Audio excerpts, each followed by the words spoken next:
September 2025, Apple just launched the iPhone Air at 5.5 millimeters thin. Samsung Galaxy S25 Edge 5.8 millimeters. These are impossibly slim devices. But here's the thing, they're not even close to the thinnest phone ever made. That record was set in 2014, and more than a decade, it still hasn't been broken. Today, we are ranking the world's thinnest phones and uncovering why modern engineering can beat a device from over 10 years ago. Let's start with 2025 slim lineup. The race is heating up, and manufacturers are pushing boundaries harder than ever. Apple's back in the game. 2.5 millimeters is the thinnest traditional slab font from a major brand this year.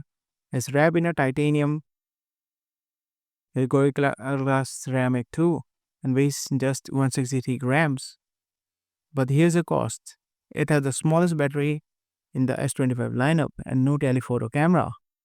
Samsung is betting some users value sleekness over specs. But the real surprise?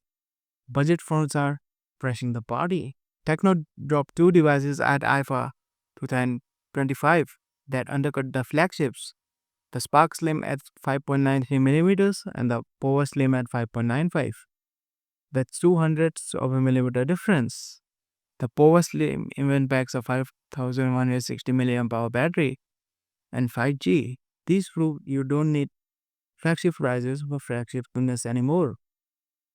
The Nubia Air tapers to 5.9 millimeters at its thinnest point without an overall thickness of 6.7 millimeters.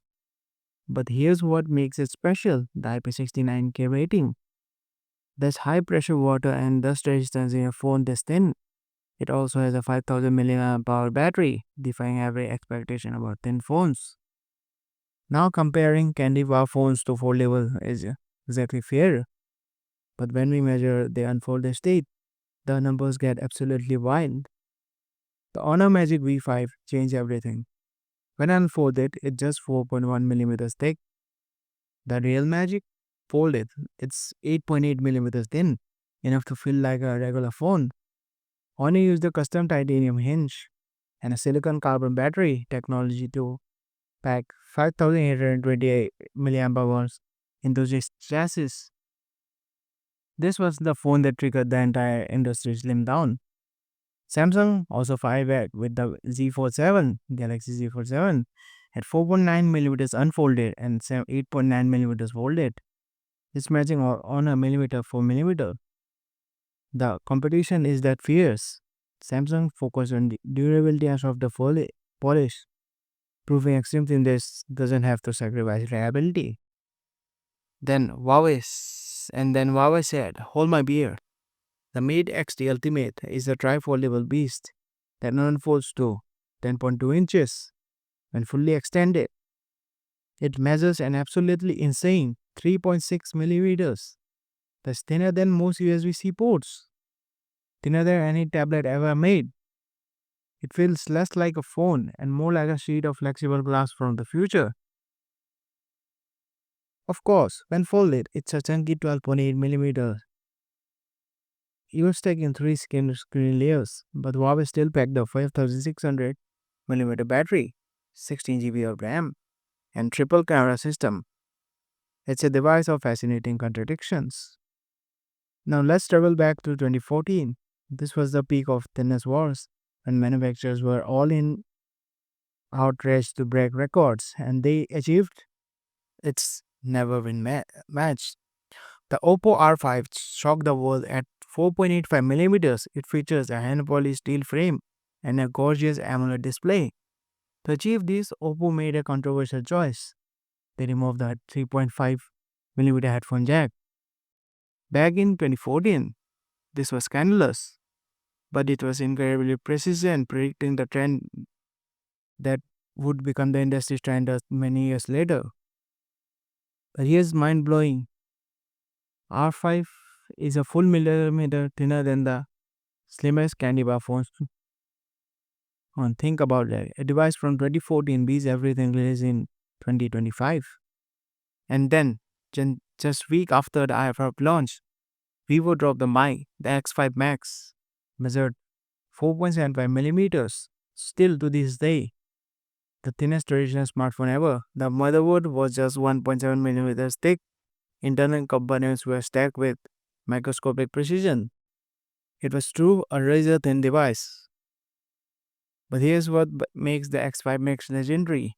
Unlike Oppo R5, it kept the 3.5mm headphone jack. At 4.75mm thick, Vivo engineers still found room for it. And that's a middle finger to everyone who said it couldn't be done. This wasn't just a thin, it was defiant.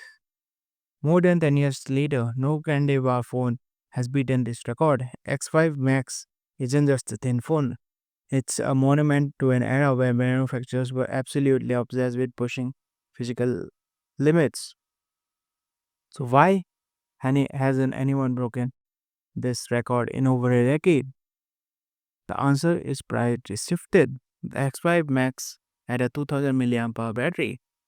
Modern flagships, they're packing 5000 to 6000 milliamp hours. We want all their battery life now, and lithium batteries haven't got magically thinner. And there's the camera arms race. In 2014, a single 30 megapixel camera was fine. Today, we demand triple cameras, optical zoom, large sensors, and computational photography. These models take the space and loads of space. 5G modems and antenna arrays need volume. Wireless charging coils need volume. Paper chamber cooling for powerful processes. You guys that it needs volume. And we can't forget the Bengay. The iPhone 6 Plus at 7.1 millimeters bent in people's pocket. Go thinner and structural integrity becomes a serious problem. Nobody wants a phone that wraps like a credit card. But the biggest reason? Customers stop caring. Surveys show users prioritize battery life over thinness. By 3 to 1, we learned the hard way that other thin phone men companies were not willing to make anymore. Does this mean thin phones are dead? Not quite. The definition has evolved. Today's thin phones like iPhone Air and S25 Edge are the finding sweet spots. Enough to feel premium and pocketable, but thick enough to. Would you buy an ultra thin phone or do you prefer the modern balance? Drop your thoughts in the comments. And if you enjoyed this trip through thin phone history, smash that like button and subscribe for more tech deep dives.